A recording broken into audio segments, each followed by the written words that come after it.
Listo, buenas noches. Comparten, la pantalla está compartida, ¿verdad? ¿Pueden ver la presentación? Sí se ve, doctor. Ok, no sé qué problema tengo con la cámara que no lo he podido solucionar. Espero en unos minutos poder solucionarlo, pero vamos avanzando, por favor, con la presentación, si no tienen inconveniente. En la reunión anterior hablamos, en la primera parte acabamos el tema de saneamiento y luego empezamos y avanzamos bastante en el tema de copropiedad. Hablamos de los derechos y obligaciones de los copropietarios.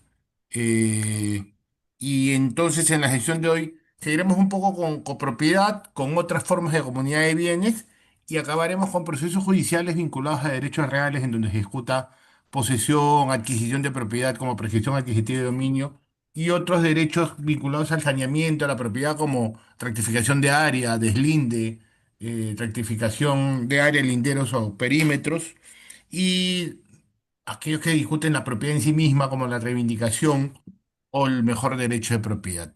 Dicho eso, y aprovechando el tiempo que es corto para tanta variedad de temas, seguimos entonces con la presentación. Nos toca hablar un poco sobre los derechos de los propietarios, de los copropietarios, que ya lo planteamos en la sesión anterior. Eh, Cuando hablamos de copropiedad y de derechos de los copropietarios, hay que tener en cuenta que el copropietario tiene dos tipos de derechos. Respecto a su cuota ideal o de su alícuota, como lo quieran ver, la literatura jurídica habla de cuota ideal o de alícuota, o respecto del bien. Respecto de la alícuota, como hemos ya conversado en la anterior sesión, cada propietario tiene un derecho de propiedad exclusivo sobre su alícuota, la puede vender, la disfruta en función a su porcentaje, la puede transferir, con la limitación propia del derecho al retracto. Y respecto del bien, todos en conjunto tienen derecho de uso al respecto del bien común. Todos pueden utilizarlo independientemente del porcentaje, eh, sin alterar el destino del bien y sin perjudicar a los otros condómitos, y evidentemente sin impedir eh, el potencial uso de alguno de los copropietarios. Por ejemplo, el hecho que un copropietario tenga el 90% de alícuotas o derechos y acciones y otro el 10% no impide que el propietario que tenga un porcentaje menor, en el ejemplo que estoy planteando solo el 10%, tenga también derecho a usar todo el bien en tanto subsista la condición de condominio o de copropiedad. Ambos pueden usar, ambos deben abstenerse de producir daño al bien y sobre todo de impedir o de perjudicar la posibilidad de que alguno de los copropietarios pueda usar el bien. Si alguno de los copropietarios causa daño al utilizarse el bien, pues se podrá solicitar o se deberá solicitar la indemnización por el daño ocasionado. Oye, Franco, una consulta entonces, me podrían decir, ¿da lo mismo el porcentaje que cada uno de los copropietarios tengan respecto al derecho a usar el bien? En principio sí, dado que es una situación de comunidad de bienes. Todos los copropietarios, independientemente del porcentaje, tienen derecho a usar el bien. Y ninguno de los copropietarios puede impedirle al otro el uso del bien.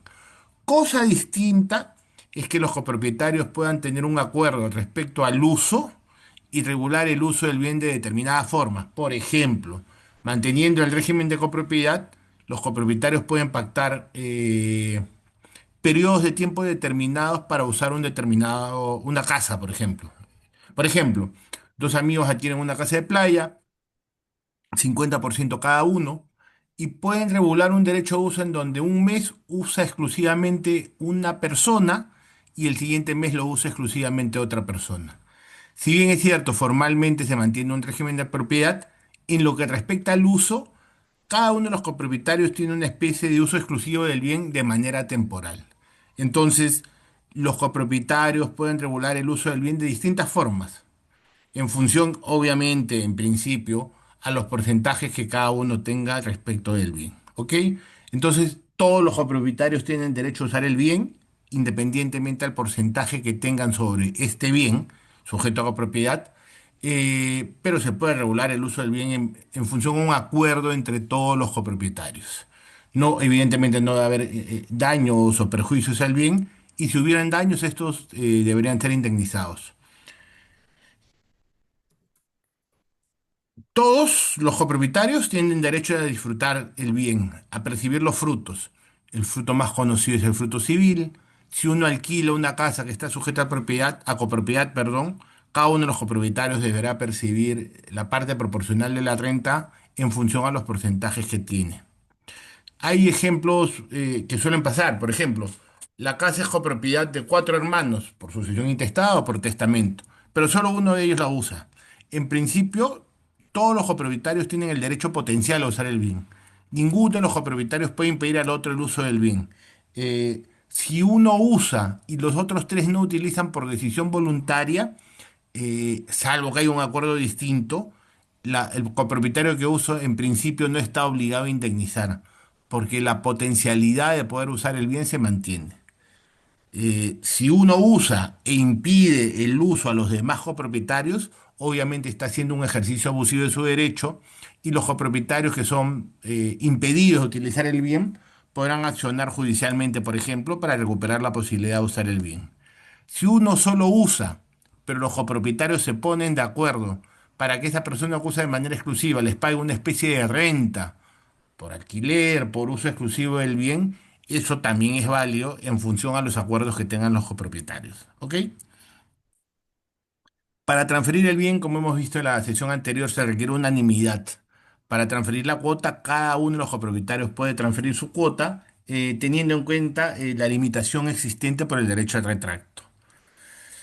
Si un bien sujeto a copropiedad es invadido por un tercero, o qué sé yo, los copropietarios lo alquilan y el arrendatario, una vez vencido su contrato, no entrega el bien, cualquiera de los copropietarios puede interponer una acción de reivindicación o desalojo. Es decir, para demandar, en tanto esta demanda implica un beneficio para todos los copropietarios, no es necesario que todos los copropietarios firmen la demanda, sino bastaría que uno cualquiera, independientemente de su porcentaje, interponga la acción judicial que en el fondo lo que busca es recuperar el bien para beneficio de todos.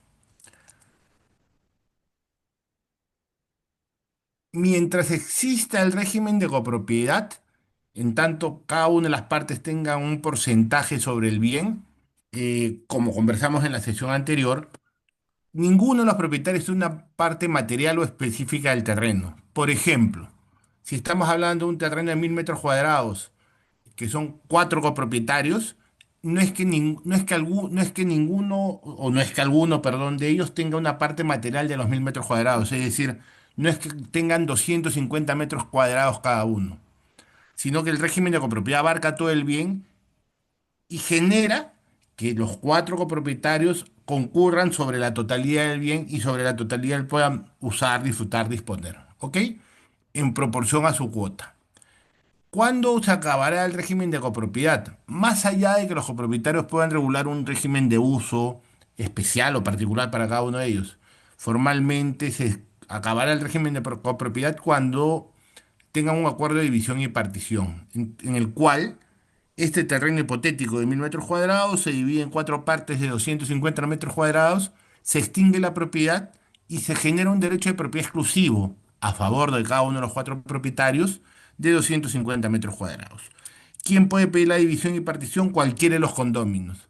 La división y partición podrá ser voluntaria si es que todos los copropietarios se ponen de acuerdo en la forma de dividir el bien o en caso no haya acuerdo, y evidentemente para que exista acuerdo tiene que haber unanimidad, acuerdo unánime entre todos los copropietarios, si no existe este acuerdo, pues el copropietario que requiera la partición tendrá que interponer una acción judicial de división y partición, en la cual le solicita al juez que se encargue de aprobar la división del bien en función a los porcentajes que cada uno de los copropietarios tiene. Ciertamente, y en demanda de división y partición, plantea una propuesta de cómo se debe dividir el bien en cuatro partes de 250, en partes distintas que no sean iguales, porque probablemente el valor del metro cuadrado difiere en el frente versus el fondo. Si es una casa de cuatro pisos, podrá plantear que la caja se divide un piso para cada copropietario, distintas formas o distintas formas, distintas propuestas para dividir el bien en tanto sea material, técnica y legalmente posible esa forma de división. Por ejemplo, si uno quiere dividir un lote urbano, tendrá que tener en cuenta cuál es el lote mínimo que regula las normas de zonificación y en función a lo cual, para que sea una división acorde a las normas urbanísticas, no se podría plantear una división por un área menor al lote mínimo aplicable en la provincia o en el distrito. ¿Ok? Entonces ya estamos hablando un poco de los derechos de los copropietarios respecto al bien común. Derecho de los copropietarios respecto de su cuota ideal, ¿no? Respecto, en el ejemplo que estamos poniendo, cuatro copropietarios, cada uno con 25 metros cuadrados, respecto del bien, perdón, con 25% de cuota ideal respecto del bien, tiene distintos derechos, ¿no? Cada uno tiene derecho exclusivo y específico para constituir usufructo respecto a su cuota ideal, vender, ceder, donar, permutar, pero teniendo en cuenta que en el caso de la venta, como vamos a ver más adelante rápidamente, existe el derecho de retracto. ¿Qué es el derecho de retracto? El derecho que tiene cualquiera de los copropietarios para subrogarse en el lugar del copropietario que vende o que quiere vender su derecho de acción. ¿Qué quiere decir esto en términos más sencillos? Si los cuatro copropietarios, uno quiere vender, los otros tres Sí. tienen el derecho a, mediante una acción judicial, lograr que esa venta sea a su favor. Demandar para que la venta que el copropietario hizo a Juan Pérez quede sin efecto y esos derechos y acciones pasen a mano de uno de los copropietarios preexistentes. Con lo cual la lógica es, si uno de los copropietarios quiere vender, en principio esa cuota ideal, ese derecho de acción, debería quedar en manos de los copropietarios ya existentes. A efectos, digamos, bajo este modelo, que tiene mucha discusión y mucha crítica en Hombre, todo caso, ya sacan a- que el número de copropietarios existentes se vaya reduciendo. Si alguien quiere vender, mediante el retracto se busca que Ah, esta venta pase a mano de alguno de los copropietarios ya existentes. Entonces, si bien es cierto, todos los copropietarios tienen derecho a vender, ceder, donar o permutar su cuota ideal, en principio todos estos derechos, sobre todo en el de la venta de su cuota ideal, hay que analizarlo o tenerlo en cuenta a la luz del derecho de retracto que vamos a ver más adelante. Eh, los copropietarios pueden interponer gravámenes sobre su cuota ideal, pueden hipotecarla, pueden darla en garantía para algún tipo de crédito. Eh, Los copropietarios tienen derecho de tanteo de preferencia y derecho de retracto, que son dos derechos distintos, ¿ah? El derecho de tanteo de preferencia es el derecho que permite a cualquier copropietario adquirir todo el bien. Es decir, si los copropietarios se ponen de acuerdo en vender todo el bien, la casa o el terreno de 1000 metros cuadrados, y se ponen de acuerdo en un precio determinado, qué sé yo, $50.000, cualquiera de los copropietarios tiene el derecho preferente a decir, oye, yo quiero adquirir todo el bien, acá está el precio que hemos pactado, yo me quedo con el bien. Tanteo preferencia, entonces, es el derecho a preferencia que tienen todos los copropietarios para adquirir el bien. Es un derecho que versa o que se aplica cuando todos los copropietarios quieren vender el bien. ¿Cuál es la lógica de este derecho? Que si todos quieren vender, pues de alguna forma se prefiere a que el bien quede en manos de cualquiera de los copropietarios que tenga interés en adquirir la totalidad del derecho de acción. Tanteo o preferencia. El derecho de retracto, y claro, el tanteo de preferencia opera antes que se venda el bien, es decir, cuando existe la voluntad de vender. El derecho de retracto, por el contrario, opera sobre la cuota ideal. Uno de los copropietarios quiere vender o vende su cuota ideal y opera de manera judicial. Se tiene que interponer una demanda y ciertamente esta demanda es interpuesta luego que se vende la cuota ideal. Entonces, el retracto es sobre la cuota ideal. Se ejecuta este derecho luego de que se vende la cuota ideal y se ejecuta mediante un proceso judicial. Entonces son derechos que tienen todos los copropietarios, tanto el tanteo de preferencias como el retracto, pero su configuración, su objeto y el momento de aplicación es distinto. Obligaciones de los copropietarios, obviamente, así como tienen derechos, tienen su contraparte de obligaciones que todos deben cumplir, a efectos de la adecuada gestión del bien en materia de copropiedad. Todos los copropietarios tienen la obligación de concurrir al pago de los gastos de mantenimiento. Lo use o no lo use, salvo pacto en contrario. Por ejemplo, en el ejemplo que había puesto hace algunos minutos, eh, una casa familiar de propiedad de cuatro hermanos, pero solamente uno de los hermanos utiliza el bien. Todos los copropietarios en principio tienen que concurrir al gasto de mantenimiento del bien. Todos los copropietarios deben concurrir al pago de impuestos municipales.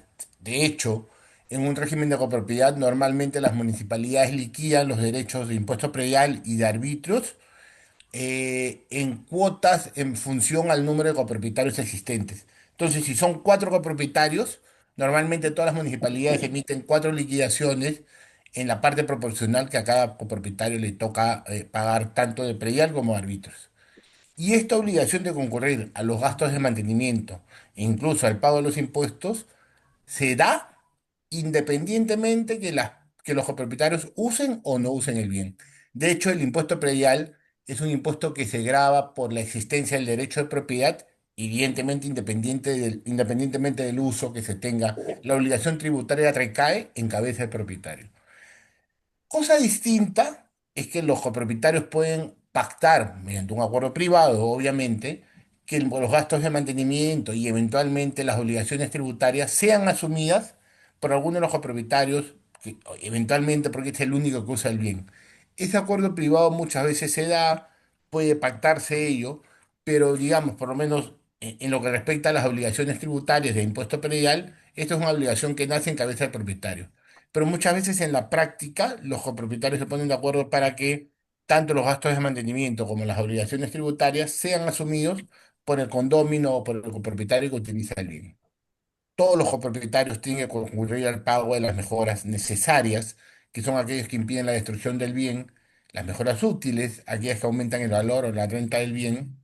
Como ya hemos conversado hace algún momento, ninguno de los copropietarios puede practicar actos que impliquen el ejercicio de propiedad exclusiva. Es decir, ninguno de los copropietarios puede excluir a los demás respecto del uso, disfrute o utilización del bien. Al ser un régimen de comunidad, en donde varias personas concurren en la propiedad del bien, todos los propietarios, todos los copropietarios en este caso, tienen derecho a ejercer sus facultades de propietarios respecto del bien común, en donde hay más de un propietario, ¿no? Y claro, una de las obligaciones de los copropietarios es ejecutar la partición cuando sea solicitada. Ciertamente, si no hay acuerdo para proceder a la división y partición mediante acuerdo, pues se tendrá que recorrer un proceso judicial. ¿Cuáles son los derechos y obligaciones de los copropietarios? De acuerdo al Código Civil, porque en verdad ya hemos visto rápidamente, conceptualmente, todos los derechos y obligaciones. Derecho de uso del bien. Cada propietario, es decir, cualquiera de ellos, tiene derecho a servirse del bien común, siempre que no altere el destino ni perjudique el interés de los demás. Entonces, todos los copropietarios tienen derecho a usar el bien independientemente de su cuota o alícuota, su cuota ideal o alícuota respecto del bien. El derecho de usar el bien común corresponde a cada propietario. En caso de desacuerdo, de desavenencia, el juez regulará el uso. ¿Y qué pasa, Franco, si los copropietarios no se ponen de acuerdo en cómo usar el bien? Pues en caso de desacuerdo, pues tendrían que recurrir a un proceso judicial para que el juez disponga o establezca un régimen de uso sobre el bien común. Indemnización por el uso total o parcial del bien. El copropietario que usa el bien parcial o totalmente con exclusión de los demás debe indemnizarlo. Claro, cuando hay una exclusión no acordada con los copropietarios, es decir, cuando uno de los copropietarios usa el bien e impide a los demás usar. Pero si uno de los copropietarios usa el bien y potencialmente los demás tienen plena libertad para usar o no usar, en ese supuesto no hay nada que indemnizar. ¿Qué pasa si nos ponemos de acuerdo y establecemos un régimen de uso, solo uno usa e indemniza a los demás? Acuerdo de partes. Eso se puede regular y acordar libremente por las partes. De hecho, es usual que eso suceda de esa forma. Todos los copropietarios tienen derecho a disfrutar. El fruto más conocido es el fruto civil, es decir, si alquilan la casa $1.000 y son cuatro copropietarios que concurren en porcentajes iguales, cada uno debería recibir $250.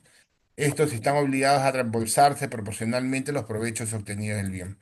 el ejemplo, digamos, básico, elemental de un provecho es un árbol de frutas, pues, ¿no? Si en una casa, en régimen de copropiedad, hay frutas que se producen, pues todos estos frutos deben ser distribuidos proporcionalmente, por lo menos a nivel teórico, entre todos los copropietarios, ¿no?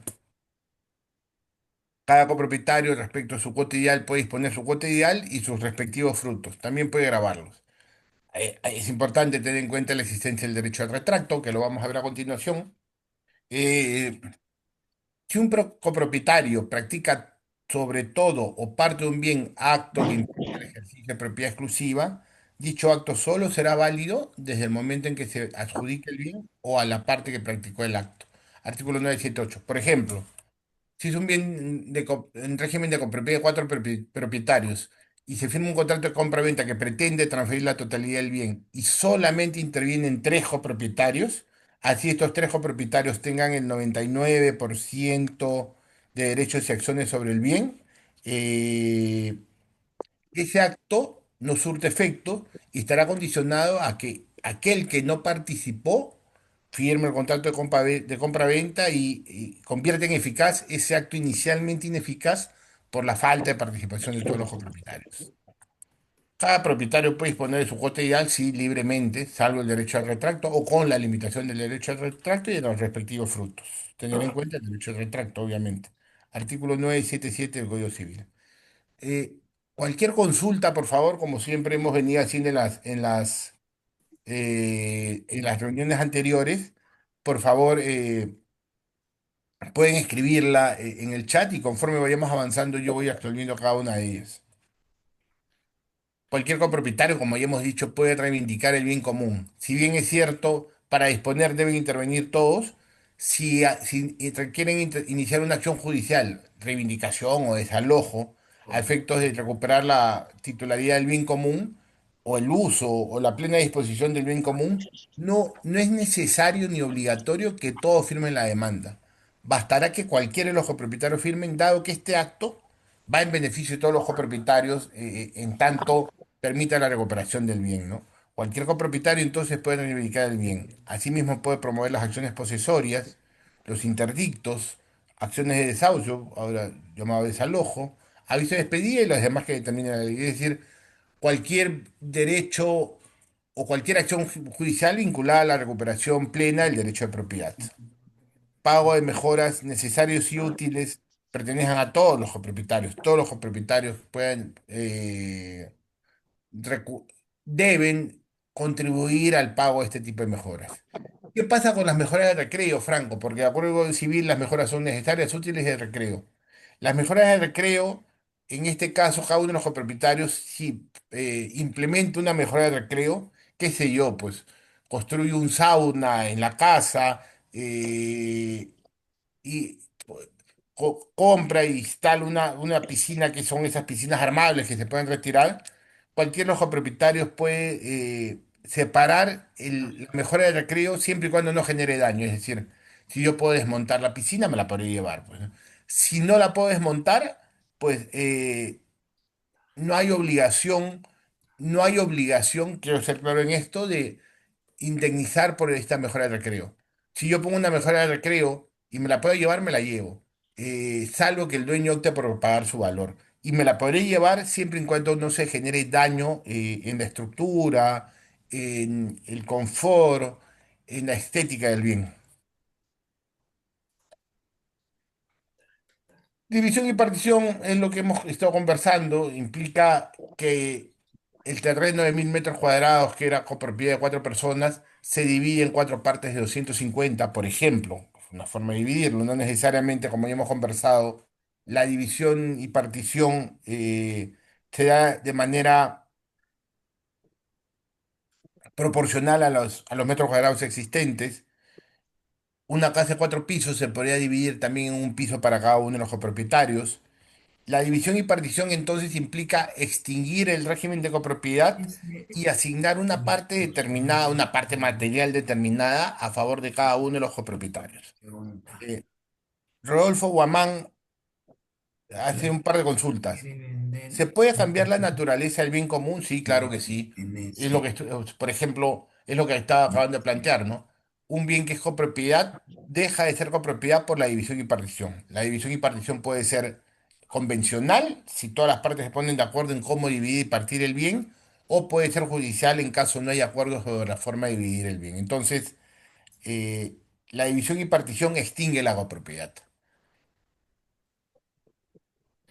Mediante una convocatoria de junta de propietarios, sí, justamente, mediante un acuerdo de junta de propietarios en realidad, porque la junta de propietarios se da sobre todo en régimen de propiedad horizontal, que también lo vamos a ver a continuación en la segunda parte de la reunión. Eh, Mediante acuerdo de propietarios se extingue la división, se extingue la copropiedad mediante una división y partición, que puede ser nuevamente voluntario convencional o si hay Está falta de acuerdo judicial, ¿no? una situación antestada. Eh, para el Código Civil, la división y partición implica una permuta, ¿no? Porque cada uno de los copropietarios cambia la cuota ideal que tiene sobre el bien de 1000 metros cuadrados, que es el ejemplo que estamos teniendo, y lo modifica o lo cambia o lo reemplaza por una parte material que podría ser, por ejemplo, 250 metros para cada uno de los copropietarios. ¿Qué dice al respecto el Código Civil? El 983 del Código Civil. Por la partición, permutan los copropietarios. Es decir, en el Perú la división y partición es una permuta, cediendo cada uno el derecho que tiene sobre los bienes que no se le adjudiquen a cambio del derecho que le ceden en los que sí se le adjudiquen.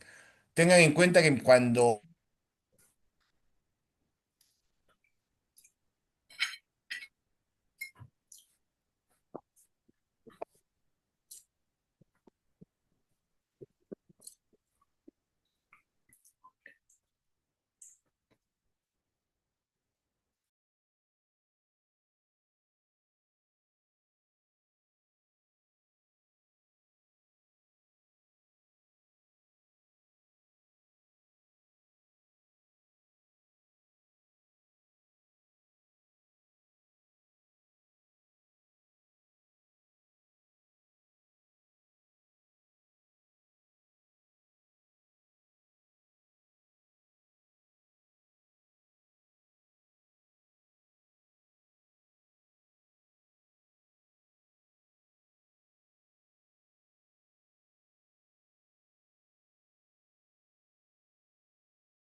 Estimados colegas, esperemos un par de minutos para que el doctor se vuelva a conectar, por favor. Parece que es tema de la señal.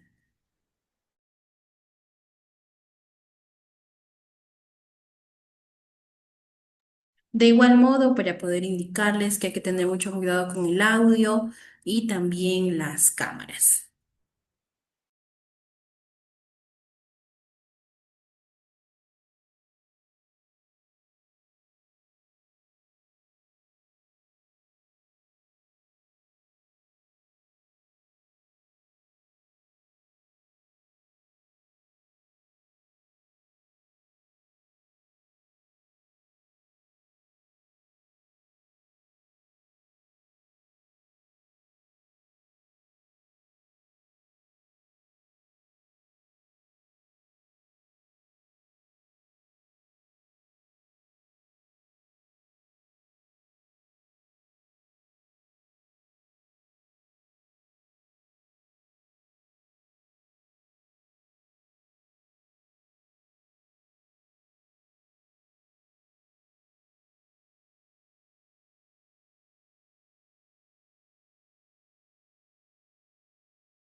¿Ok? ¿Me escuchan, por favor? Sí, doctor, sí se le Ah, escucha. ok. Entonces, evidentemente va a depender de cuántos herederos concurran, ¿no? Pero si es una sociedad conyugal, la esposa tiene el 50 y el otro 50 se se dividirá entre los copropietarios, perdón, entre los herederos existentes. Marco Tulio consulta. Compré un lote en derechos y acciones de una copropiedad. ¿Cuál es su valor jurídico? Claro, eso lo conversamos, me parece, un poco en la reunión anterior. El ejemplo clásico es una lotizadora, una lotización de 100 lotes, en donde no se hace habilitación urbana, 100 lotes de 1000 metros cuadrados cada uno, imaginemos, y en donde se le vende a cada copropietario el 1% de los derechos y acciones. Entonces, son 100 copropietarios, cada uno con el 1% de derechos y acciones, y cada uno con 1000 metros cuadrados. La pregunta es, oye Franco, ¿yo soy dueño de mi lote de 1000 metros cuadrados? La respuesta es no. La respuesta es, tú eres dueño de el 1% de toda la lotización. Es decir, el suelo de los 100 lotes, tú tienes un régimen de copropiedad del 1%.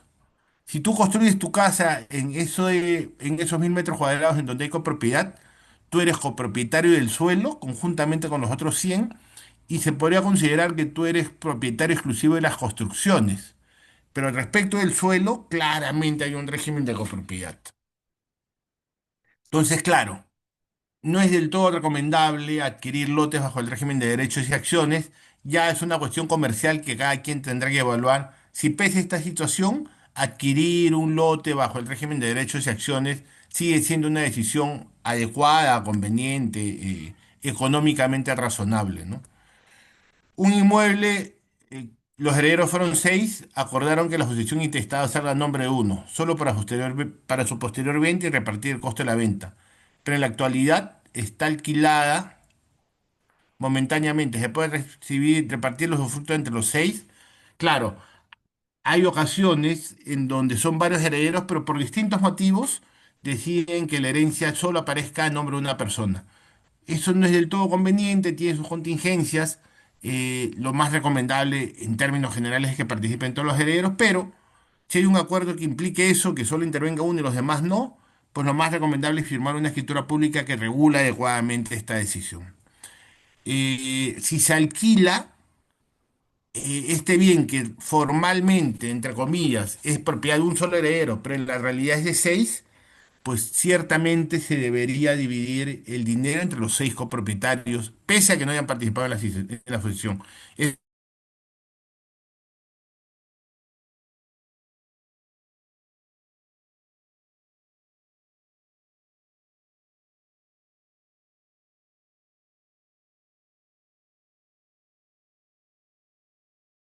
que es importante mencionar, creo que lo mencioné en la clase pasada también, que el derecho de petición de herencia es imprescriptible. Es decir, eh, si son varios copropietarios, pero solamente aparece uno como heredero, los demás, los que no aparecen como herederos, pueden solicitar su participación o su inclusión en la sucesión intestada.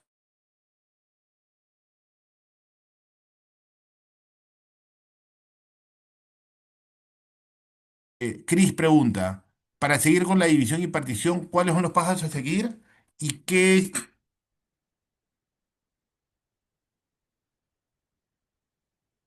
se debe realizar? Eh, bueno, como ya mencioné, ¿no? La división y partición puede ser voluntaria, en donde todas las partes se tienen que poner de acuerdo en cómo dividir el bien. Ahí lo esencial es el acuerdo y la forma en dividir el bien. Si es un terreno, tendrán que ver la forma de dividirlo, respetando las normas urbanísticas. Si es una casa, tendrán que ver la forma de dividirlo. Otra forma de división y partición es vender el bien íntegramente y repartirse el dinero. Entonces, hay distintas modalidades o formas de hacer una división y partición del bien. En verdad, todo va a depender de la voluntad y acuerdo a que lleguen los copropietarios.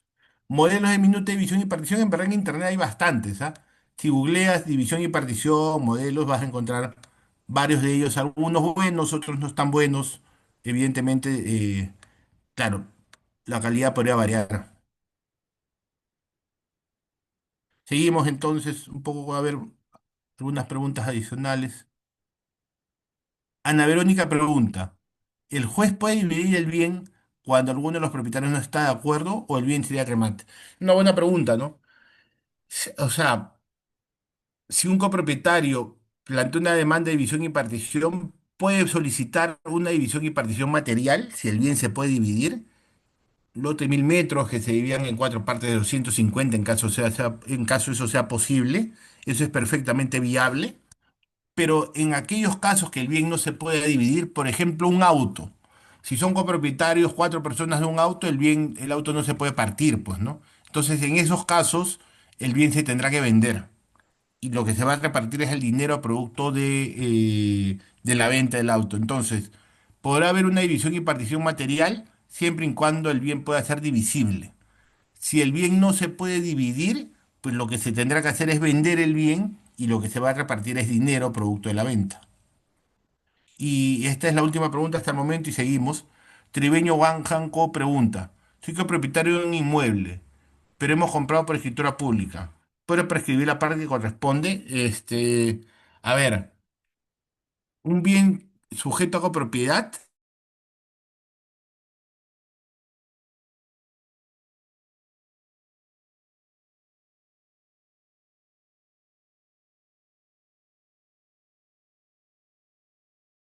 se prescriban. Entonces, si la pregunta es, si yo soy un copropietario, ¿puedo prescribir a mis otros copropietarios? La respuesta es no. Al día de hoy eso está prohibido en el Código Civil. Hay una ley el decreto legislativo 1565, no recuerdo bien el número, si a alguno le interesa luego se la puedo hacer llegar, en donde sí se permite no falta un reglamento que entra en vigencia. Entonces, al día de hoy no cabe la prescripción entre copropietarios, pero más adelante y en determinados supuestos sí se podría prescribir entre copropietarios. Y la última, ahora sí, para seguir, Santos pregunta. Sucesión intestada, los usufructos de un bien alquilado, ¿puede solicitar un copropietario judicialmente? Claro, si un bien está, se otorgó en usufructo, cuatro copropietarios se otorgan un usufructo y la renta no se divide entre los cuatro, sí, ciertamente alguno de los copropietarios podría pedirle al juez eh, que aquella renta que no les pagada, pese a su condición de copropietario, pues les sea pagada. Entonces, judicialmente sí se puede exigir, sí se puede solicitar al juez que se le pague la renta de alquiler o usufructo que el copropietario no percibe. ¿Ok? Hasta acá, ¿alguna otra pregunta, por favor?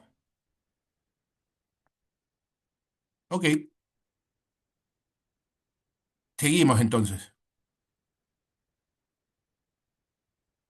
Justo una de las preguntas que había planteado, ¿no? Imprescriptibilidad de la acción de partición. La acción de partición es imprescriptible y ninguno de los copropietarios ni los sucesores pueden adquirir por prescripción los bienes comunes, por bienes comunes. Entonces, este artículo regula dos cosas, ¿ah? Y es importante diferenciarlo. Uno,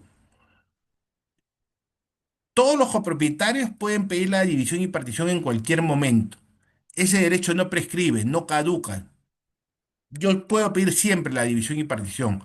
Pese a tener 30 o 40, 50 años de división de copropiedad, en el año 51 puedo pedir división y partición. Claro que sí. El derecho de división y partición es imprescriptible. Punto uno. Punto dos. Los copropietarios ni sus sucesores pueden adquirir por prescripción los bienes comunes. Es decir, si son cuatro copropietarios y uno solo vive en la casa, ese único que vive en la casa no puede ganar el bien por prescripción.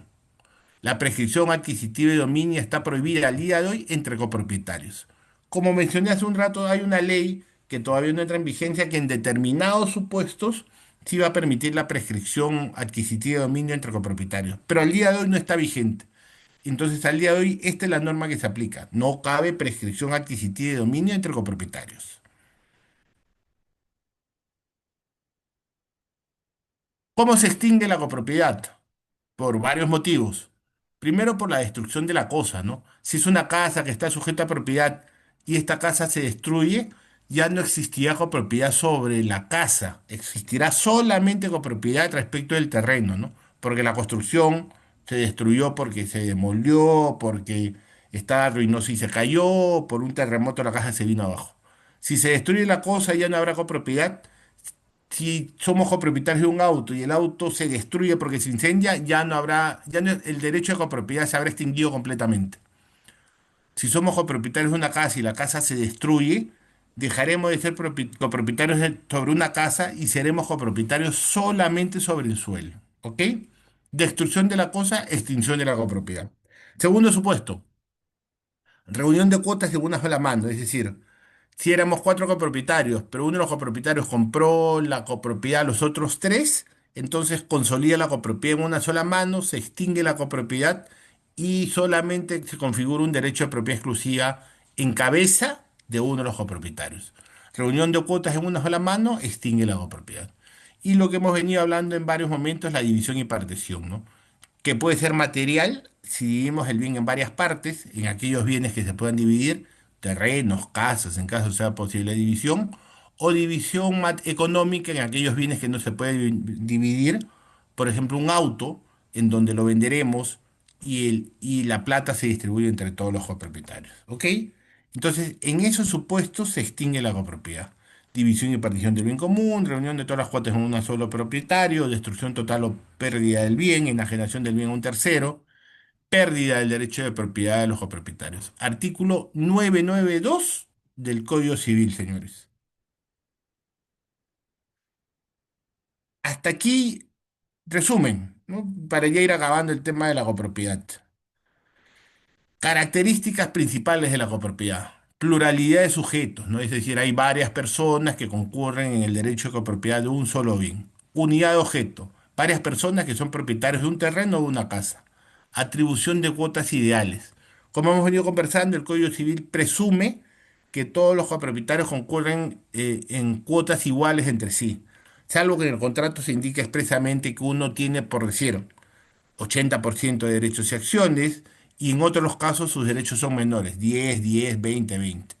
Si no hay esa precisión de la variación de los porcentajes, el Código Civil presume que las cuotas ideales son iguales entre todos los copropietarios. Y claro, la copropiedad debe recaer sobre bienes muebles o bienes inmuebles. Derecho de los copropietarios, uso. Todos tienen derecho a usar el bien, disfrute en función a sus cuotas, hasta administración. Los actos de administración son por mayoría absoluta. Los actos de disposición de todo el bien, si queremos vender la casa, tiene que haber unanimidad. El 100% de derechos y acciones tienen que estar de acuerdo con la venta. Disposición de su cuota, cualquiera puede vender libremente su cuota, salvo el derecho de retracto, que lo vamos a ver rápidamente a continuación, y derecho de partición, que es el derecho que todos los copropietarios tienen, salvo que haya un pacto de indivisión en dividir y partir el bien.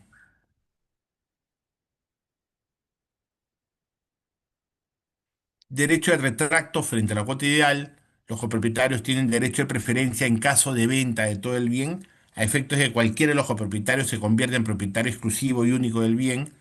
Defensa posesoria y reivindicación que puede ser ejercida por cualquiera de los copropietarios. No es necesario que todos interpongan la demanda. Obligaciones de los propietarios responder proporcionalmente por los gastos, por las mejoras. Tienen la obligación de hacer partición. Y como hemos mencionado, no cabe la prescripción adquisitiva de dominio entre copropietarios.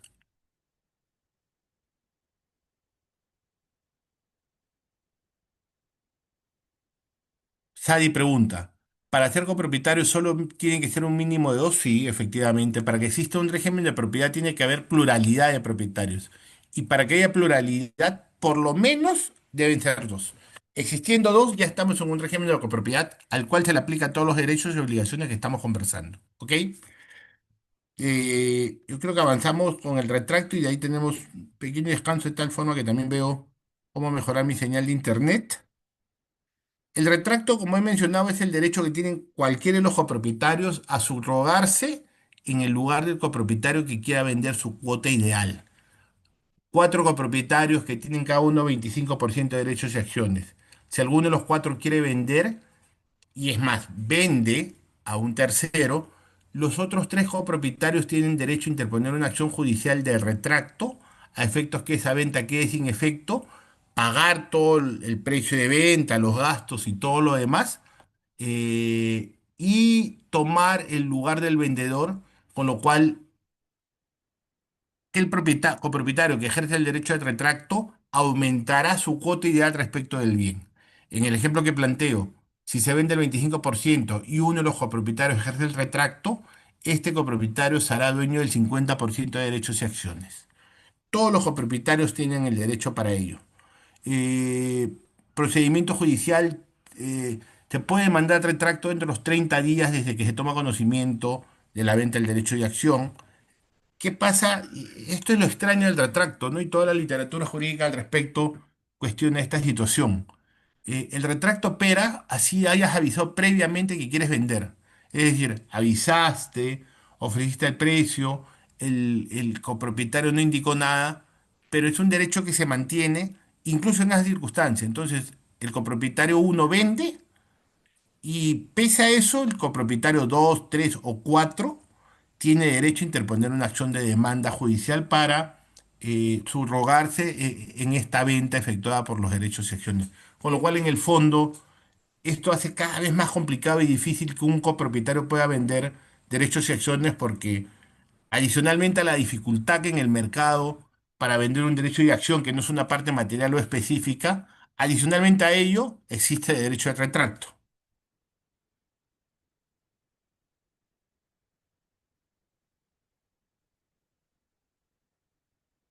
Liz Heredia pregunta, primero se debe realizar a los copropietarios antes que se realice a terceros. O sea, la lógica nos hace pensar que sí, es decir, si yo lo ofrezco a los tres copropietarios y no me quieren vender y luego se lo vende un tercero, la venta debería ser sin ningún problema. Pero bajo la norma peruana, incluso en ese supuesto, también se puede mandar el retracto. Con lo cual, en el fondo no importa tanto si ofreces o no, porque siempre se va a poder interponer el retracto. ¿Cuáles son los titulares del derecho de retracto? Hay una nueva pregunta. Voy a avanzar con la pregunta. Ah, claro. Gracias, Ponelis. Gracias a ti por la pregunta. Para el caso que nos interesa, tienen el 1599 establece quiénes son los titulares del derecho de retracto. El copropietario, el litigante en caso de venta por el contrario del bien que se está discutiendo judicialmente, el propietario en la venta del usufructo y a la inversa. Para los efectos de lo que estamos conversando, nos interesa la titularidad que tiene el copropietario para interponer el retracto en la venta a tercero de porciones indivisas. En cualquier supuesto de venta de derechos y acciones, el propietario o alguno de los copropietarios puede interponer una demanda judicial del retracto. ¿Qué se pide en esta demanda judicial? Que la venta que efectuó copropietario uno a favor de un tercero del 25% de derechos y acciones a un precio de $25.000 quede sin efecto. ¿Qué se tiene que hacer? Pagar los $25.000 más todos los gastos que se hayan incurrido en la transferencia. Entonces, si se cumplen esos supuestos, el derecho del retracto necesariamente va a ser declarado fundado. El retracto,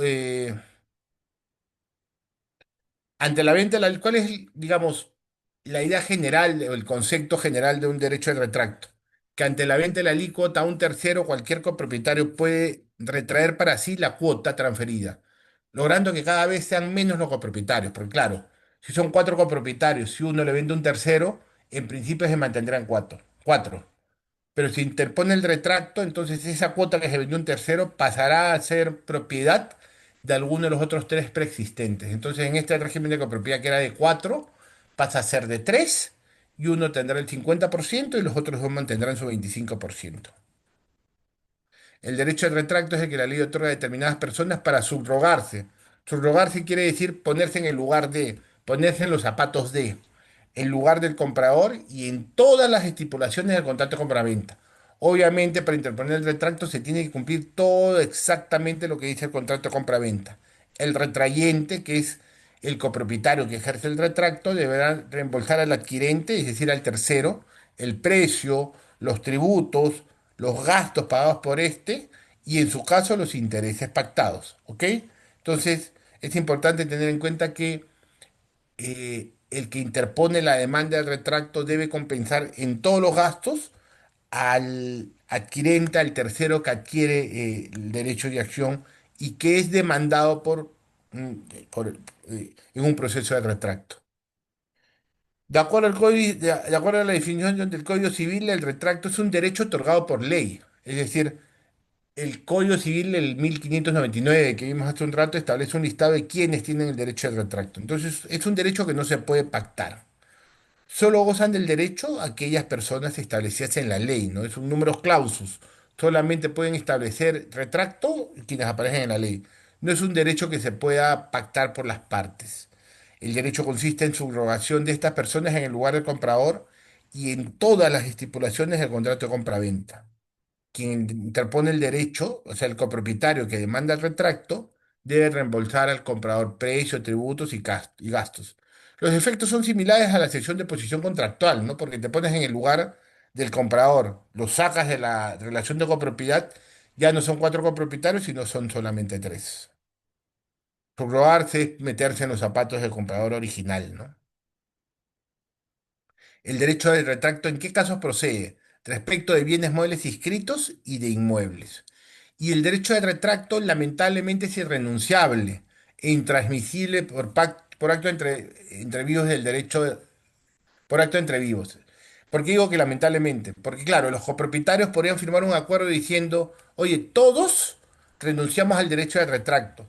Y si no nos ponemos de acuerdo en comprar la cuota del copropietario que quiere vender, renuncio a la posibilidad de interponer una demanda de retracto. Eso en el sistema legal peruano no es posible, porque de acuerdo al 1595 el derecho de retracto es irrenunciable. Entonces, por más que se pacte no interponer el retracto, ese derecho es irrenunciable. El plazo, el derecho al retracto debe ejercerse dentro del plazo de 30 días contados a partir de la comunicación de fecha cierta a la persona que goza de este derecho. Es decir, desde que se comunica a los demás copropietarios que se ha vendido el derecho y acción o desde que se toma conocimiento. Si el retrayente conoce la transferencia por cualquier medio distinto al indicado en el artículo 1596, es decir, no es que te haya notificado el copropietario que vende, sino tomas conocimiento por otra vía, el plazo se cuenta a partir de la fecha de conocimiento. Para este caso, la presunción contenida en el artículo 2012 solo es oponible después de un año de la inscripción de la transferencia. Con lo cual, ¿cuáles son los plazos para interponer el retracto? 30 días desde que tomes conocimiento o hasta un año desde que se inscribe la compra-venta del derecho de acción. Entonces, esos son los plazos que debemos tener en cuenta. 30 días desde que te comunican o un año desde que se inscribe. Cuando el precio fue pagado a plazos, es obligatorio el otorgamiento de una garantía para el pago del precio pendiente. Claro, si el copropietario vendió a plazos, el que retrae debe establecer una garantía que, valga la redundancia, garantice el pago del saldo del precio. Algo que ya hemos conversado. El derecho de retracto opera después de la venta de la alícuota y opera por la venta de la alícuota, no del bien. Se subroga en el contrato, es decir, se pone en los zapatos del comprador. El precio de venta del derecho de acción se debe pagar con la presentación de la demanda, es decir, se debe adjuntar un cheque, un certificado de consignación con el precio y con todos los gastos de la compra-venta del derecho de acción que estamos interponiendo el retracto. Y es un derecho que se ejercita judicialmente. Debo interponer una demanda al retracto, que de acuerdo al Código Procesal Civil se tramita en la vía de un proceso abreviado. ¿Ok? El retracto cumple función de reducir costo de transacción. Yo diría que no, genera más costo de transacción porque dificulta la venta de derechos y acciones. Incentiva la transferibilidad de bienes, no la incentiva, la perjudica, por el contrario, por lo menos bajo mi opinión. Sacrifica el principio de autonomía de la voluntad. Bueno, lo dificulta por lo menos, ¿no? Porque la voluntad del copropietario que quiere vender su derecho de acción siempre está sujeta a una incertidumbre de que alguno de los copropietarios pueda interponer el retracto, porque este derecho es irrenunciable adicionalmente. Es decir, por más que se pacte, oye, no voy a demandar, ese pacto no es aplicable, no es oponible porque la ley establece que es irrenunciable. No tiene mucho sentido que el Código Civil plantee que es irrenunciable el derecho al retracto porque no estamos hablando de normas de orden público. Pero lo cierto es que el Código Civil optó por ese camino, ¿no? En plantear que el derecho al retracto debe ser o es un derecho irrenunciable. El derecho al retracto opera sobre la alícuota. El derecho de preferencia opera sobre la totalidad del bien. Cuando todos los copropietarios quieren vender el bien, cualquiera de los copropietarios puede decir, oye, véndeme la mía, pago el precio. Y ya no lo ofrejas a más terceros. El retracto opera después que se vende el derecho de acción. La preferencia opera antes de la venta, cuando ya hay una decisión de vender y cuando ya se define el precio de venta del bien. El retracto implica subrogarse en el lugar del comprador. Uno de los copropietarios se subrogó en el lugar del comprador que adquirió el 25% de derechos y acciones del copropietario 4. Al subrogarse el copropietario, entonces ya no serían cuatro copropietarios, serían tres, uno con 50% y dos con 25%. Y la preferencia evita la subasta. Y con eso extingue la copropiedad, ya que ya no se subsiste el régimen de propiedad, sino uno de los copropietarios adquiere la totalidad del bien. Algunas preguntas finales que ven en el chat, por favor.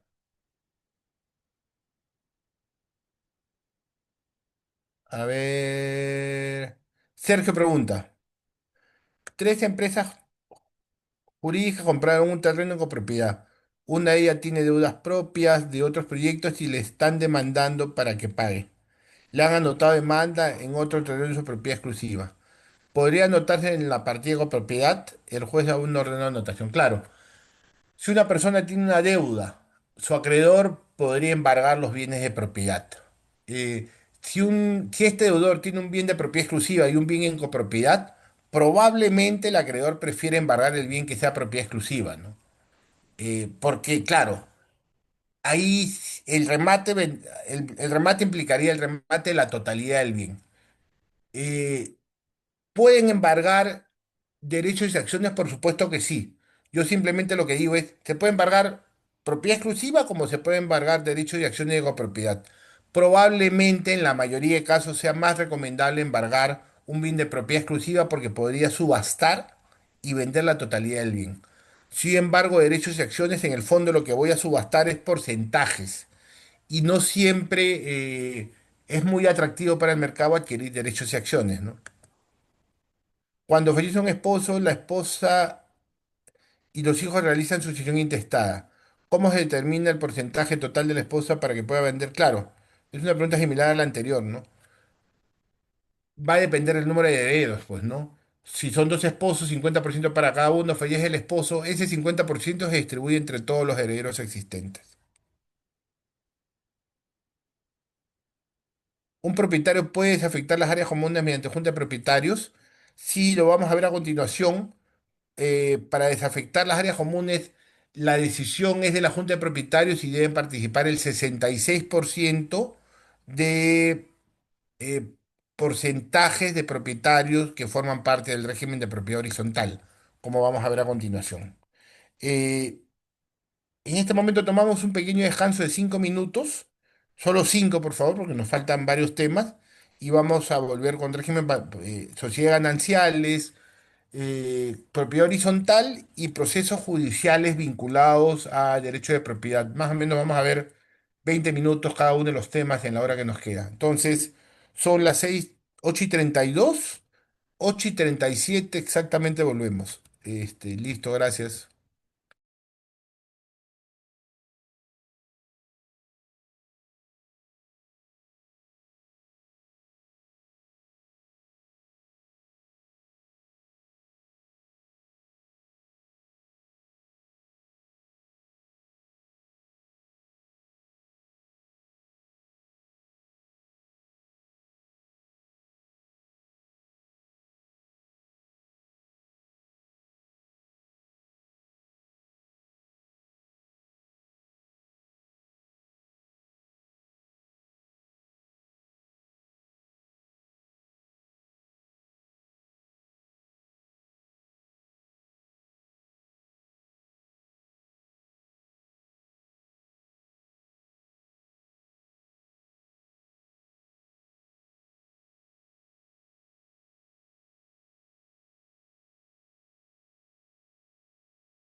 Estimados participantes, esperemos un par de minutos que el doctor se pueda conectar, por favor.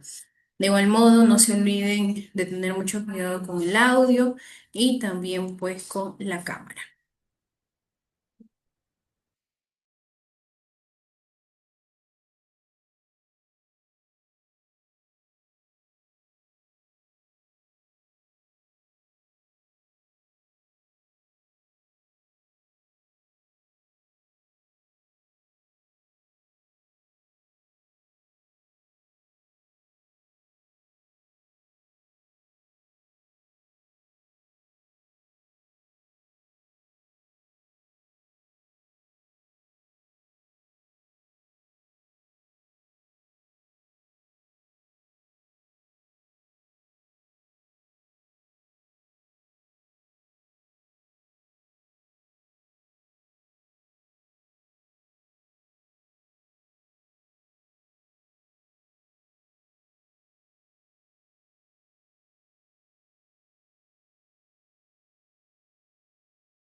Estimados participantes, muy buenas noches. Esperemos, por favor, un par de minutos que el doctor Franco se pueda volver a conectar. Parece que tenemos un pequeño percance con el tema del internet, pero esperemos, por favor, y también no se olviden de tener mucho cuidado con el audio y con la cámara.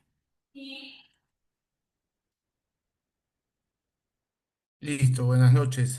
¿Me escucha, verdad? Sucesión constitucional. Antifuerte, doctor. Perfecto, muchas gracias. Continuamos, comunidad de bienes. Régimen patrimonial en el matrimonio, ¿no? El sistema peruano, la ley peruana establece que el matrimonio para efectos del derecho civil solo se reconoce al matrimonio civil, ¿no? Que es el que se efectúa ante las municipalidades. El matrimonio religioso no genera efectos legales de acuerdo a nuestro Código Civil, ¿ok? Eh, Cuando se genera el matrimonio, es decir, cuando se produce el matrimonio civil, en lo que se refiere al régimen patrimonial, existen dos posibilidades. La primera,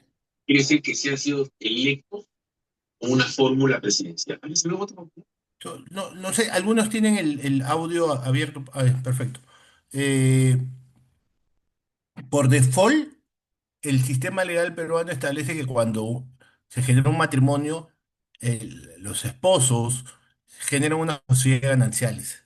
Se entran en las sociedades gananciales por default, cuando no se especifica nada en contrario. No existe un régimen de patrimonios separados automáticamente. Entonces, todas las personas que se casan, en principio entran a un régimen de sociedad gananciales, salvo que las personas pacten un régimen de patrimonios separados. Y eso implica firmar una escritura pública de separación de matrimonios. Entonces, si uno se casa y no firma un régimen de patrimonios separados, eh, automáticamente se genera un régimen de sociedades gananciales. ¿Qué implica el régimen de gananciales? Implica una comunidad de bienes, ¿ah? Pero es distinta a la copropiedad. En el régimen de copropiedad, cada uno de los copropietarios es propietario autónomo específico de un porcentaje determinado. El 25% en el ejemplo que siempre hemos hablado, en el régimen de cuatro copropietarios.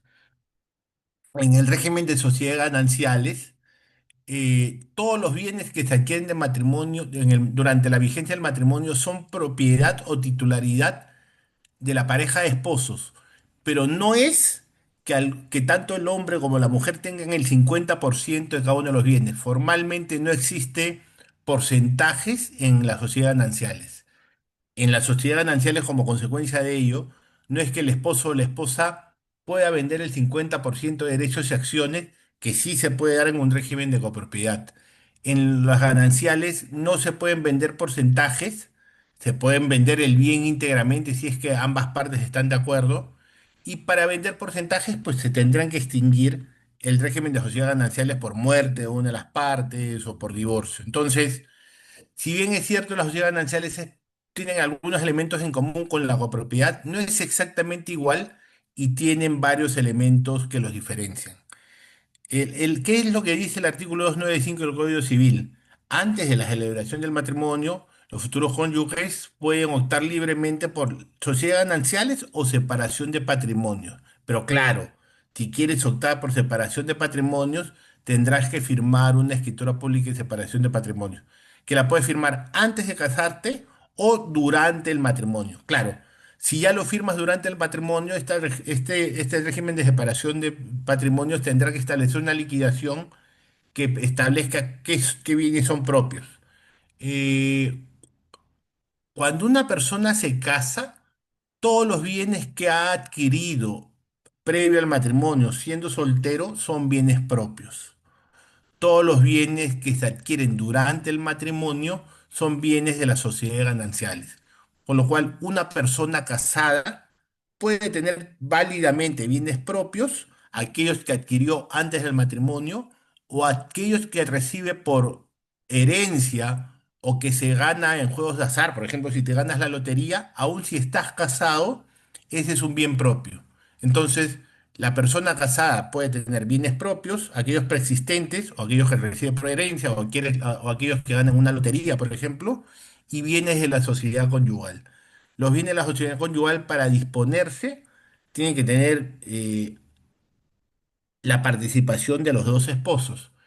A diferencia de la copropiedad, los esposos en un régimen de sociedades gananciales no tienen derechos y acciones que puedan disponer de manera libre, sino solamente se puede disponer la integridad del bien en tanto existe acuerdo del esposo y la esposa. Si los futuros cónyuges optan por el régimen de separación de patrimonios, deben otorgar escritura pública bajo sanción de nulidad. Es decir, La única forma de constituir un régimen de sociedad de separación de patrimonios es vía escritura pública. Para que surta efecto, debe inscribirse en el registro personal. Entonces, la separación de patrimonio implica que necesariamente para que surta efectos debe inscribirse en registros públicos. Entonces, separación de patrimonios, la ley peruana te pide varios requisitos. Un contrato, pero un contrato especial que debe ser elevado a escritura pública. Y esa escritura pública debe inscribirse en el registro personal. La constitución del derecho, entonces, está sujeto a su inscripción en registros públicos. En el régimen de separación de patrimonios 327 del Código Civil, cada conserva a plenitud la propiedad, administración y disposición de los bienes presentes y futuros, justamente porque están en un régimen de separación de patrimonio y le corresponden los frutos y productos de dichos bienes. Entonces, en dicho régimen, cada quien es dueño de lo suyo. Están casados, pero el hombre es propietario de sus bienes y la mujer es propietaria a su vez de sus bienes. Viene a las sociedades gananciales, 301 del Código Civil. En el régimen de sociedades gananciales, como ya mencioné, pueden haber bienes propios de cada cónyuge y bienes de la sociedad. ¿Cuáles pueden ser bienes propios? ¿O cuáles son bienes propios? Los que aporta al iniciar el régimen de sociedades gananciales, es decir, todos los bienes que adquirió la mujer antes de casarse. Todos esos bienes seguirán siendo bienes propios, no es que esos bienes se incorporen a las sociedades gananciales. Tú te casas con bienes preexistentes, no sé, un auto, un departamento, esos bienes siguen siendo bienes propios.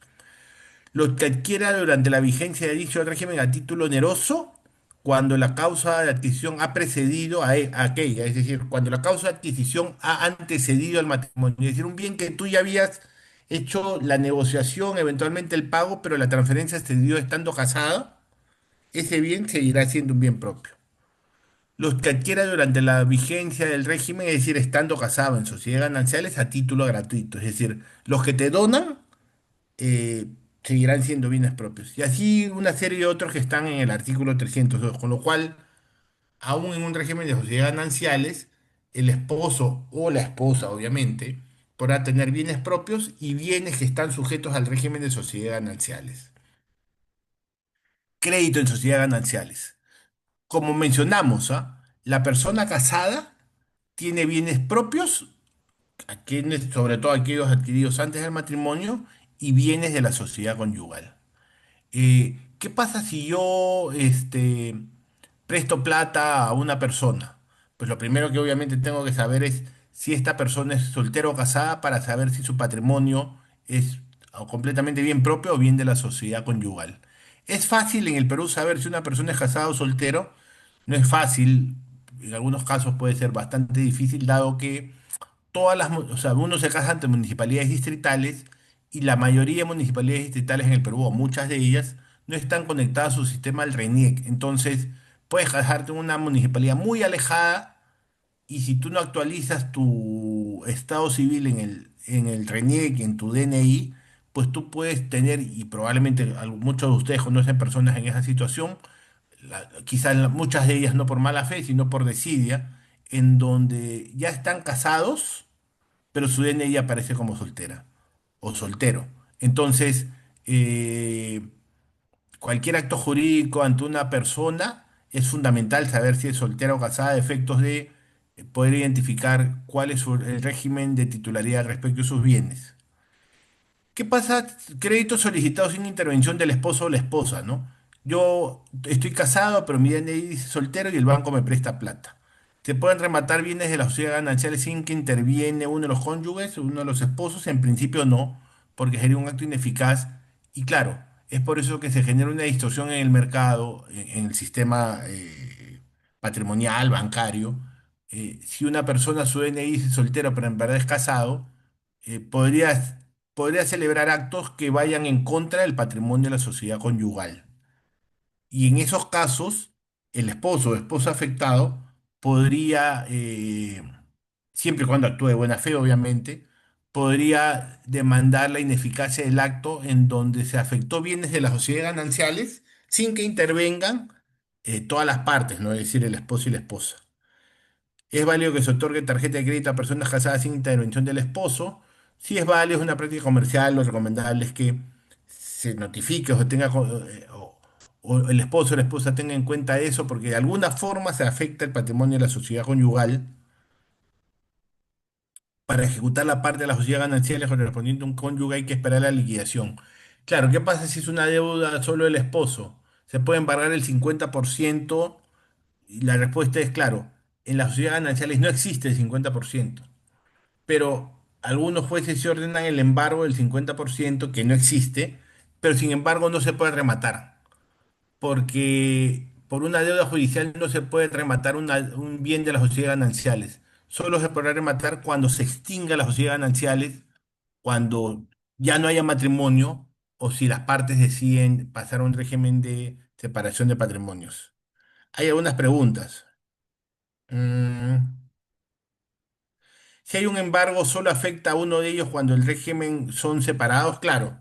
Si hay separación de bienes, esposo y esposa, y el esposo tiene una deuda, pues solamente se le podrán embargar bienes del esposo porque justamente están en un régimen de separación de patrimonio. Entonces, en el caso de separación de patrimonio, las deudas claramente son personales. En el caso de sociedad conyugal, las deudas son de la sociedad en su conjunto.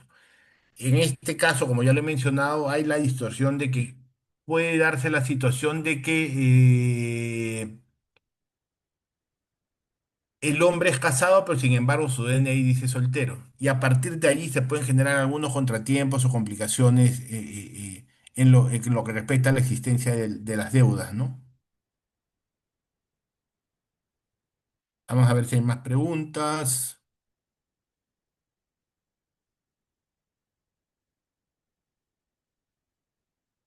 No, al parecer no hay. Vamos a ver si hay más preguntas. No, ya no hay más. Seguimos entonces. Copropiedad, sociedades gananciales y entramos, digamos, al tercer régimen de comunidad de bienes importante, ¿no? Que es propiedad horizontal. Tener en cuenta que a la fecha, el régimen de propiedad horizontal, si bien es cierto, está regulado con la normativa antigua, existe el decreto legislativo 1568, que ya se aprobó hace casi 2 años, pero que todavía no sale su reglamento. Más adelante vamos a hablar sobre algunas de estas novedades, digamos, que introduce el 1568, pero todavía no está vigente. Con la normativa actual, y en verdad, y esto es una parte conceptual que se mantiene tanto en la normativa anterior como en la actual, el régimen de la propiedad horizontal tiene estos elementos fundamentales, ¿no? Y para esto, o sea, para entendernos mejor, voy a poner el ejemplo de un edificio de departamentos que tiene, a ver, 20 departamentos, 20 estacionamientos y 5 estacionamientos para visita. Ese es nuestro ejemplo, ¿ah? Un edificio de 5 pisos, cuatro departamentos por piso, 20 departamentos en total, 20 estacionamientos y 5 estacionamientos para visitas en el ingreso, ¿ok? En un régimen de propiedad horizontal hay dos tipos de bienes fundamentales. Propiedad exclusiva. En el caso del ejemplo, estamos hablando de cada uno de los departamentos. El propietario de un departamento puede disponer de su departamento libremente. Puede venderlo, puede usufructuarlo, puede darlo en alquiler, puede hipotecarlo, siempre y cuando respetando las reglas de convivencia establecidas en el reglamento interno, por ejemplo. Entonces, en un régimen de departamentos, la propiedad exclusiva se da en cada uno de los departamentos. Propiedad común. Son los bienes comunes que son propiedad de los 20 propietarios del edificio, materia de ejemplo. El bien común por excelencia es el suelo, ¿no? El suelo en este edificio es común, dado que sobre este suelo se ubican todos los departamentos existentes en el edificio. Suelen haber otros bienes comunes también, como por ejemplo la escalera, el ascensor en caso el edificio tenga ascensor, la zona recreativa, si el edificio tiene piscina, toda esa zona recreativa suele ser propiedad común. En algunos casos, no siempre, los aires pueden ser comunes. Respecto a los aires dependerá de cómo está regulado en el reglamento interno, con lo cual entonces propiedad exclusiva de departamentos y propiedad común, los ejemplos típicos son escaleras, ascensor, áreas recreativas, salones de juego, etcétera. Junta de propietarios. Claro, con la normativa actual la Junta de Propietarios no tiene personería jurídica y es, digamos, está conformada por la totalidad de propietarios que tienen derechos exclusivos en este edificio hipotético que nos está sirviendo de ejemplo. La Junta de Propietarios está conformada por los propietarios con derechos inscritos, ojo, ahí eso está en la norma actual, en resoluciones del Tribunal Registral. Otro elemento fundamental, reglamento interno. El reglamento interno establece las reglas de convivencia, establece cuáles son los bienes exclusivos y cuáles son los bienes comunes, establece cuáles son los porcentajes que cada propietario exclusivo tiene, en función a lo cual normalmente paga los gastos de mantenimiento y los servicios comunes. Entonces, el reglamento interno identifica bienes exclusivos, bienes comunes, porcentajes y reglas de convivencia que se aplican en el edificio. Servicios comunes, vigilancia, mantenimiento, jardines, etcétera. Y obviamente para preservar la seguridad, la estética, el mantenimiento del edificio, todos los propietarios mensualmente pagan una cuota de mantenimiento que normalmente está relacionada a su porcentaje sobre bienes comunes. ¿Ok? Sobre esto quiero ver si hay alguna pregunta. ¿Qué sucede cuando son convivientes? Ah, bueno, entiendo que se refiere Limber al régimen de sociedades gananciales. En el caso de los convivientes, si es que no tienen impedimento matrimonial, es decir, ambos son solteros, mayores de edad y no tienen impedimento para casarse, se puede generar una sociedad de hecho. ¿Qué es lo que establece la ley? Que tienen que convivir más de 2 años libres de impedimento matrimonial y se configura la sociedad de hecho. En esos casos, configurándose la sociedad de hecho, genera efectos patrimoniales similares a las sociedades gananciales.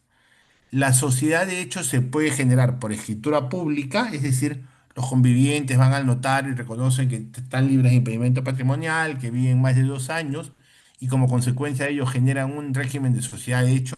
Eso simplemente es ir al notario y firmar una escritura pública. O si no lo hacen de forma voluntaria por omisión o porque nunca lo hicieron, cualquiera de los dos puede demandar judicialmente el reconocimiento de la unión de hecho. De hecho, en la realidad se dan muchas veces estas demandas cuando uno de los dos, el hombre o la mujer, fallece. Y entonces el sobreviviente, dado que no tiene un régimen patrimonial aprobado, demanda la declaración de unión de hecho para que el juez reconozca la unión de hecho y le genere los efectos de sociedades gananciales. Entonces, si no estás casado, en unión de hecho se puede generar un régimen similar a las sociedades gananciales, siempre y cuando estés libre de impedimento matrimonial y hayas convivido más de 2 años. ¿Ok? Hay algunas preguntas, quiero ver qué es lo que dicen, por favor. A ver, voy a abrir el chat. Mm, creo que sí, no hay ninguna. Seguimos entonces. Propiedad exclusiva, propiedad horizontal, que en la antigua norma era llamada propiedad exclusiva y propiedad común. Claro, propiedad exclusiva y propiedad común por los elementos más importantes que configuran el régimen y propiedad horizontal, porque claro, en este sistema los predios se superponen unos a otros de manera horizontal, el piso uno al piso 2, el piso 2 al piso 3, el piso 3 al piso 4 y así sucesivamente en un edificio de departamentos, ¿no?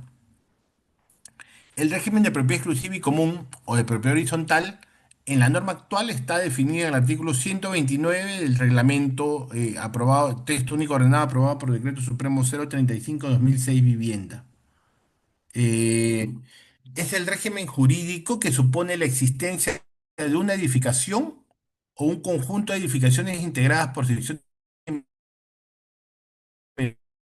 familiares de dominio exclusivo, los departamentos, de dominio común, escaleras, ascensores, áreas comunes.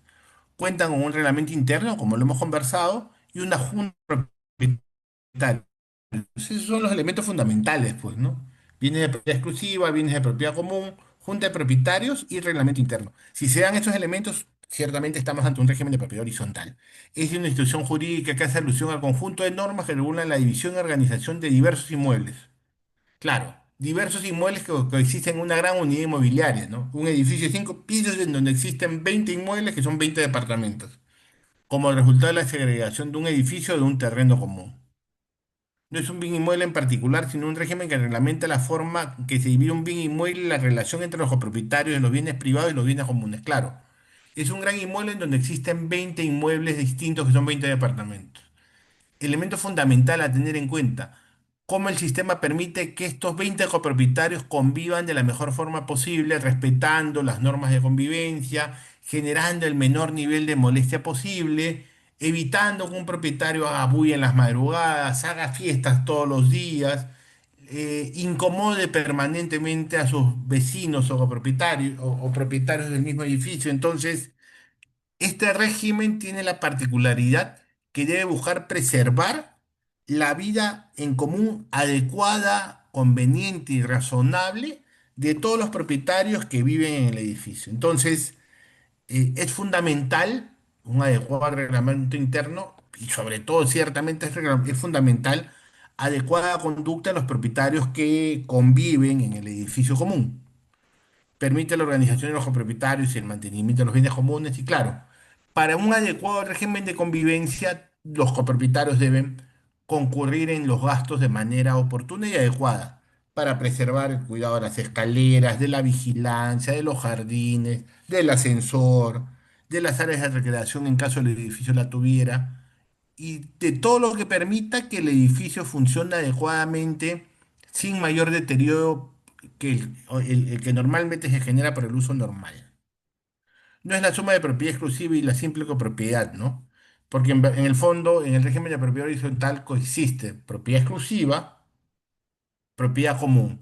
Y la propiedad común tampoco es exactamente igual, tiene diferencias, como la vamos a ver a continuación, al régimen de copropiedad que hemos visto hace algún tiempo, ¿no? Tipos de edificaciones: los comunes son edificios de apartamentos, las quintas, ¿no? Las quintas tradicionales, antiguas en Lima, en donde es un pasaje con pequeñas viviendas a cada lado y en el imaginario colectivo con algún baño o caño común al final de la quinta. Entonces, edificios de apartamentos más modernos, quintas más antiguas, casas en régimen de copropiedad. Galerías comerciales también suelen estar en el régimen de copropiedad, perdón, de propiedad horizontal. Tenemos varios ejemplos de ello. ¿Cuándo nace el régimen? Con la transferencia de secciones de propiedad exclusiva antes de otorgarse el reglamento interno. Acuérdese que muchas veces, en el Perú casi en todos los casos, los departamentos se venden en planos, ¿no? Entonces, la venta de estos inmuebles se da incluso antes de que existan en la realidad. La venta de estos inmuebles se da apenas se da la licencia de edificación, que se inscribe en registros públicos, y como consecuencia de ello se inscribe de manera preventiva la independización de lo que serán los departamentos futuros. En el Perú normalmente se venden departamentos en planos, ya independizados muchas veces en registros públicos, y eso permite que estos departamentos futuros que están en proceso de construcción se puedan vender incluso con financiamiento bancario, y los bancos inscriben su hipoteca en estas partidas provisionales que se generan con la licencia de edificación cuando se inscriben en registros públicos. La licencia de edificación, en el ejemplo que estamos poniendo, apenas se tenga del edificio de 5 pisos, 20 estacionamientos, 20 departamentos. Cuando te dan la licencia, el sistema legal peruano permite que esta licencia se inscribe y que se generen preventivamente las partidas de los 20 departamentos y de los 20 estacionamientos. Una vez que se generan preventivamente estas partidas, el banco puede financiar la compra y en estas partidas provisionales inscribir la hipoteca. ¿Cuándo se convertirán en definitivas estas partidas registrales? Cuando se acabe la construcción del bien, cuando se acabe la construcción del edificio con sus 20 departamentos. La municipalidad efectuará la conformidad de obra de la construcción efectuada, procederá a firmar los planos de la declaratoria de fábrica, y la declaratoria de fábrica se inscribirá en registros públicos, con lo cual todos estos departamentos que se inscribieron de manera preventiva se inscribirán de manera definitiva, y ya en ese momento registralmente ya concluye la inscripción definitiva del bien. Entonces el régimen nace con la transferencia de las secciones de propiedad exclusiva antes de otorgarse el reglamento de propiedad, el reglamento interno, y o con el otorgamiento. Cuando se inscribe la declaratoria de fábrica definitiva, se inscriben los departamentos de manera definitiva, pero también se tiene que escribir el reglamento interno, ¿no? Departamentos y reglamento interno. O sea, el régimen coexiste necesariamente con ambos elementos, la inscripción definitiva de los departamentos y la inscripción definitiva del reglamento interno. Hay un par de preguntas, voy a tratar de abrirlas.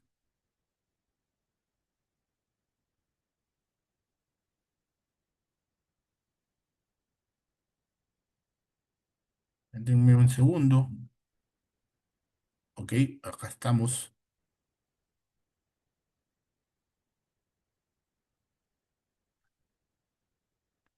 Rita Reate y consulta. ¿Qué participación puede tener una pareja en una empresa? A ver, esa pregunta. Teniendo declarada su unión. La pierdo la pregunta, no sé qué pasa. Teniendo declarada su unión de hecho, es decir, una pareja, su régimen de ganancial es unión de hecho y entiendo que a su vez tienen una empresa. Claro, si es unión de hecho, sociedades gananciales. La actividad empresarial que esta pareja haga está sujeta al mismo régimen de sociedades gananciales, ¿no? Porque si hay unión, de hecho hay sociedades gananciales. Y esta sociedad gananciales se proyecta también en los actos empresariales que hagan. Jessica Yopla, consulta. ¿Cuál es la garantía que el proyecto se llegue a ejecutar? ¿O qué medidas se debe tener en cuenta al momento de adquirir un proyecto a futuro? Una buena pregunta. Claro, ¿qué es lo que debes ver? Revisar los antecedentes, el buen nombre, qué tantas sanciones puedan haber tenido la empresa constructora ante Indecopi, digamos, hay una serie de mecanismos que con cierta facilidad, googleando, entrando a la página de Indecopi para ver el régimen de sanciones, que te permiten ver si la empresa constructora tiene algunas, muchas, pocas o infinitas sanciones, investigar un poco, hacer un poco de trabajo para verificar antecedentes de la empresa a la cual le vas a comprar un departamento que está en proyecto. Entonces, claro, si tú compras un departamento ya construido, tu nivel de seguridad es mayor porque ya el departamento existe. En esos casos, normalmente el precio es mayor que si compras un departamento en planos. Planos más barato, departamento acabado un poco más caro. Claro, el comprar un departamento en planos que es más barato supone un riesgo, que es, oye, ¿qué pasa si no construyen? Eso lo puedes mitigar verificando los antecedentes de la empresa, verificando qué otros proyectos han construido, verificando si participan con un banco, teniendo ciertos niveles que te brinden mayor seguridad. Entonces, si hay formas que te permiten tener, no certeza, pero un poco mayor de seguridad antes de comprar un departamento en planos o como proyecto. ¿Ok? Marco Tulio pregunta, somos tres hermanos, compramos un terreno a nombre de la hermana, ¿ok? Hemos construido cada uno un piso. ¿Cómo hacemos nuestra propiedad cada uno? Entiendo que entre los tres han comprado un terreno, son tres hermanos, cada quien ha construido un piso. Todo está a nombre de una sola hermana. ¿Qué es lo que debería pasar? La hermana tendría que transferirle las partes pertinentes a las otras dos, a los otros dos miembros de la familia o los otros dos hermanos. Tienen que independizar, si se puede independizar, o generar un régimen de copropiedad en caso eso sea lo pertinente. O sea, mi recomendación es que definan si se puede independizar el bien y en caso sea posible independizarlo y si no es posible o es muy complicado o lo que fuera, pues por lo menos generar un régimen de copropiedad a efectos de proteger el derecho de todas las partes que han intervenido, que entiendo que son tres, y solo una de las tres partes es quien tiene los derechos inscritos en registros públicos. ¿Ok? Claro, cuando se genera el régimen de propiedad horizontal, tenemos una partida matriz y las 20 independizaciones de los 20 departamentos que se generan 20 fichas independientes y los estacionamientos también se generan en 20 fichas independientes. Entonces, lo que imaginemos fue en un primer momento un terreno de 500 metros, una sola ficha. A partir de allí se generan 20 fichas más por los 20 departamentos y se generan 20 fichas más por los 20 estacionamientos. ¿Qué queda en la partida matriz, que era el terreno original de los 500 metros? El reglamento interno se escribe en la partida matriz, la constitución de la Junta de Propietarios se escribe en la partida matriz y la elección del presidente de la Junta de Propietarios y la Junta Directiva se escribe también en la partida matriz. Entonces, la partida matriz sigue teniendo vida, sigue teniendo una serie de actos registrales que se inscriben, pero a su vez de esta partida matriz se independizan los 20 departamentos y los 20 estacionamientos, materia de nuestro ejemplo. Reglamento interno es fundamental, ¿no? De hecho, muchas veces cuando uno compra un bien futuro ya existe el reglamento interno como proyecto. Es fundamental leer el reglamento interno y ver qué reglas de convivencia establece. Por ejemplo, un reglamento interno podría establecer, en este edificio están prohibidas las mascotas. Y sobre eso hay sentencia del Tribunal Constitucional, ¿ah? Si desde el origen, cuando se construye el departamento y antes de empezar a vender se pone esa regla, hay sentencia del tribunal que indican que esta regla es válida. Es decir, tú compras sabiendo que ahí no puedes tener mascotas, ¿no? Entonces hay que leer rigurosamente cuáles son las reglas que están en el reglamento interno, porque uno al comprar un departamento está comprando el departamento, pero también se está sometiendo a las reglas del reglamento interno. Eso es fundamental tenerlo en cuenta. Eh, Hay un par de consultas más que las actúo al toque. Un matrimonio en vías de divorcio, pero las empresas que han logrado... A ver, no la puedo leer bien. Vamos a ver acá.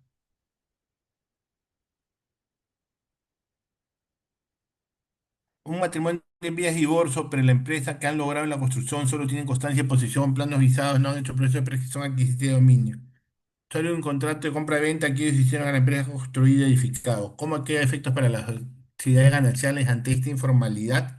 Claro, un bien informal que no han logrado sanearlo, tendrán que liquidarlo de esa misma forma. Es decir, este bien mide 1000 metros cuadrados, tiene problemas de saneamiento, hay que ejecutar determinados actos, eventualmente pueden valorizar ese bien en la situación que está y sobre eso pueden hacer una liquidación. Eventualmente puedan asignárselo al hombre, a la mujer antes del divorcio. Es decir, un bien sin sanear es un bien que puede tener un valor en el mercado, ¿no? Y sobre ese valor es el que se tendrían que poner de acuerdo para hacerlo formar parte de la liquidación de cara a cómo se distribuyen los bienes para un divorcio, ¿no? Si un juez otorga a un tercero el derecho de demanda por deuda, se escribe en registros públicos, entiendo que se escribe un embargo, y en el proceso de iniciar el remate, el mismo juez otorga la prescripción adquisitiva a cuatro personas que no son los herederos y no tienen ninguna relación con los propietarios que habían fallecido y no otorgó la herencia a los herederos. ¿Qué procede en esos casos a la persona que le otorgan derecho de demanda por deuda? Es decir, se escribe hay una deuda, se escribe un embargo por la deuda, y en el camino esa propiedad adquirida por prescripción por otras personas que no tienen nada que ver con la deuda. Claro, sobre eso, digamos, hay distintas sentencias en el Poder Judicial, ¿no? Algunos sostienen que el nuevo propietario no debería responder por la deuda, otros sostienen que lo adquiere con la deuda preexistente. eh, Hay un elemento adicional que lo conversamos en la clase anterior, que es quien adquiere un bien tiene que verificar la situación en registros y la situación en la posesión también, con lo cual muchos jueces sostienen, oye, si tú escribes un embargo, tú debes verificar que tu deudor siga siendo propietario o siga teniendo la ocupación del bien. Es un tema discutible, ¿no? Y hay sentencias del Poder Judicial que en algunos casos indican en la mayoría de casos se indica que el embargo debería prevalecer por estar escrito previo a la inscripción de la prescripción. En otros casos indica que muy pocos, que el que adquiere por prescripción lo debería adquirir sin embargo. ¿Cuál es mi opinión? Que claro, si el embargo se inscribe cuando ya el que posee tiene más de 10 años, acuérdense que la prescripción opera a los 10 años, ahí ya sería muy discutible el tema, es decir, probablemente el embargo se escribió cuando ya el propietario ya había ganado el bien por prescripción y ahí podría ser más discutible que el embargo prevalezca sobre el nuevo propietario de prescripción. Eh, Más Rengifo pregunte, ¿las casas Fonavi tipo urbanización donde las casas comparten pared pero también áreas verdes canchitas son una forma de propiedad horizontal? Sí, digamos, los edificios de Fonavi, urbanización Mariscal Cáceres, en San Juan del Urigancho u otros, son edificios que son un régimen de copropiedad horizontal, exactamente, claro que sí. Reglamento interno y pre-reglamento interno. El pre-reglamento interno se inscribe con la licencia de edificación antes de que el edificio esté concluido, es decir, cuando se vende como bien futuro, cuando se vende el proyecto, cuando ya se termina la construcción y la municipalidad otorga la declaratoria de fábrica, se establece el reglamento interno definitivo. ¿Quién define el reglamento interno? En los edificios nuevos siempre lo define la empresa constructora, ojo, ¿ah? La empresa constructora es la que establece las reglas del reglamento interno en función a los intereses de ella o al criterio que tenga para establecer el mejor reglamento interno posible para los futuros propietarios. Tú compras con un reglamento interno que viene dado por la empresa inmobiliaria que vende. Una vez que se venden los 20 departamentos y tenemos a los 20 propietarios, estos 20 propietarios, obviamente, en junta de propietarios podrán modificar el reglamento interno en todo lo que consideren pertinente. ¿Quiénes son los legitimados para otorgar el reglamento interno? El propietario del predio, el constructor normalmente, en todos los casos hace el reglamento interno, la junta de propietarios podrá modificar o otorgar el reglamento interno. En algunos condominios, el ejemplo clásico es las Torres de San Felipe, ¿no? Que es un complejo de múltiples edificios, 20, 25, no sé exactamente cuántos edificios hay en las Torres de San Felipe, las Torres de Marbella, eh, las Torres de San Borja, las Torres de Limatambo, en donde hay varios complejos de edificios. Cada edificio puede tener un reglamento interno, pero a su vez puede haber un gran reglamento interno de todos los edificios que forman parte de San Felipe, Limatambo o Marbella. Entonces, en un régimen de condominio amplio, y entiéndase como amplio, de varias torres, puede haber más de un reglamento interno. Uno por cada edificio, por ejemplo, y uno que regule criterios generales para cada uno de los edificios. Entonces, puede haber más de un reglamento interno en régimen de edificios colectivos o amplios, digamos. La Junta de Propietarios es la reunión de todos los copropietarios. Para poder votar en junta de propietarios, tu derecho tiene que estar inscrito en registros públicos. Como una pregunta hace un rato, ¿ah? ¿Los bienes comunes pueden transferirse y convertirse en exclusivos? Sí, pero para eso se tienen que desafectar y tiene que ser aprobado por las dos terceras partes de los propietarios de la junta de propietarios. ¿Qué sé yo? Hay en algunos edificios, en el área de estacionamiento puede haber estacionamientos que son comunes para visitas, ya dentro del edificio, no afuera. En esos casos, por ejemplo, la Junta de Propietarios podría decidir que esos estacionamientos que son bienes comunes se vendan. Para eso se requiere por lo menos la aprobación de las dos terceras partes de los votos, no del número de propietarios, ¿ah? Sino de los derechos y acciones, porque no necesariamente todos los departamentos tienen el mismo porcentaje de derechos y acciones. Los más grandes tendrán mayor porcentaje, los más chicos tendrán menos porcentaje. Entonces, con las dos terceras partes de los votos, se podrá vender este bien común y el dinero producto de la venta se distribuirá entre todos los propietarios del régimen de propiedad horizontal. Los aires, en la doctrina alude a la facultad que se concede a las personas a sobrelevar, es decir, a construir plantas adicionales a la ya existente, ¿no? Es decir, a construir sobre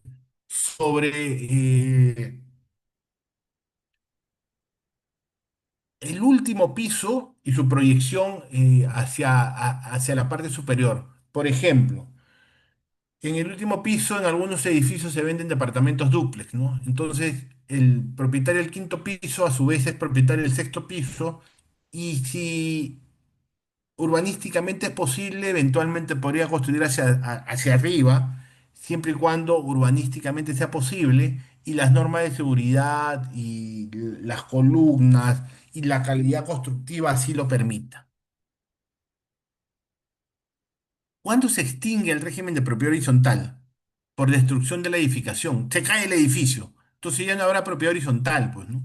Lo que habrá es un régimen de copropiedad sobre el suelo, por acuerdo unánime de todos los propietarios, en cuyo caso se procede a la acumulación de la partida matriz. Claro, se acumulan todos los edificios, todos los departamentos en un solo inmueble y obviamente la propiedad recae en una sola persona o se genera un régimen de copropiedad sobre todo. Como mencioné, al día de hoy ya se aprobó el decreto legislativo 1568, ¿no? Que regula el nuevo régimen de propiedad horizontal en el Perú. Esta norma, si bien es cierto, ya está aprobada, publicada en el peruano, todavía no entra en vigencia, porque aún no se aprueba el reglamento. Para que entre en vigencia el decreto legislativo 1568 se tiene que aprobar el reglamento y desde la aprobación del reglamento en 90 días entra en vigencia el decreto legislativo 1568. Esta norma es aprobada hace más de 2 años, ¿ah? Y es extraño, bueno, es extraño, en el Perú no tan extraño, lo cierto es que hasta ahora no se aprueba el reglamento, más luego de 2 años de aprobación de este decreto legislativo. En su artículo 2 establece su finalidad principal, fomentar una adecuada convivencia entre los propietarios de las unidades inmobiliarias de propiedad exclusiva. Porque claro, en los últimos años eh, se ha generado una situación, una sensación de buscar mejorar las reglas, la convivencia, la vida en común en las personas que viven en edificios, porque a veces estas reglas de convivencia no son tan respetadas o hay personas que buscan incumplir o no respetar una adecuada convivencia entre las personas y a veces o muchas veces la junta de propietarios o no existe o no tiene mecanismos adecuados para regular conductas inapropiadas para una adecuada convivencia. Entonces, el sentido de la norma es fomentar esto y establecer reglas, instituciones para que la vida en común sea más fácil y aquellas personas que no pagan las cuotas de mantenimiento, que hacen mucho ruido, que no les importa llevar una adecuada convivencia entre todos los propietarios, pues puedan de alguna forma ser sancionadas, ¿no? Mm, Ideas principales, yo he definido 10, lo vamos a revisar rápidamente, que establece este decreto legislativo. Define la propiedad horizontal como el régimen jurídico en que existen unidades inmobiliarias de propiedad exclusiva, caracterizadas por compartir bienes y servicios comunes. Entonces, propiedad exclusiva, servicios comunes y bienes comunes, que es la fórmula teórica que normalmente permite reconocer un régimen de propiedad horizontal. El régimen será obligatorio si las unidades inmobiliarias exclusivas pertenecen a distintos propietarios, es decir, pluralidad de propietarios para que exista la propiedad horizontal, que es también, digamos, una exigencia que normalmente se da en la literatura jurídica, ¿no? La norma precisa que se sujeta al régimen las edificaciones culminadas que estén debidamente autorizadas por la municipalidad y regularizadas conforme a la normativa de la materia. Luego, y- yo he buscado identificar las 10 u 11 criterios principales de la norma. Vamos de frente al último porque ya nos gana el tiempo. Pues, en la presentación, que la voy a compartir con el instituto, ciertamente ustedes lo podrán revisar. Algo que me parece importante, ¿ah? Se generan dos registros administrativos. Un registro de deudores de cuotas de mantenimiento de bienes y servicios comunes a efectos de que se cuente con un registro de las deudas en la central de riesgos de dicha institución. Es decir, va a haber una central de riesgos que identifique, que guarde, que recopila información de propietarios o inquilinos que no paguen cuotas de mantenimiento. ¿Para qué es útil esto? Para cuando, si yo soy un propietario que quiere alquilar, podré verificar este registro de deudores y si la persona que me quiere alquilar es un deudor que no paga mantenimiento o servicios comunes, pues probablemente no tenga interés en alquilárselo. Es decir, busca tener una central de información de aquellas personas que no pagan mantenimiento o gastos de servicios comunes. Para esas personas probablemente le va a ser más difícil alquilar bienes, dado su mal cumplimiento en el pago de obligaciones de mantenimiento y de servicios comunes, ¿no? Y también se genera un registro de administradores de edificaciones sujetas al régimen de propiedad horizontal, es decir, información de empresas o de personas que se dedican a la administración de edificios para que exista, digamos, información a la mano para ver a quién se puede contratar para administrar los edificios. Como había mencionado, el decreto legislativo 1568 entrará en vigencia a los 180 días, 6 meses, perdón, yo creo que dije 90, 180 días calendarios siguientes a la publicación de ese reglamento. Ya ha pasado más de 2 años de la ley, desde que se publicó la ley en el peruano, y hasta ahora no hay reglamento.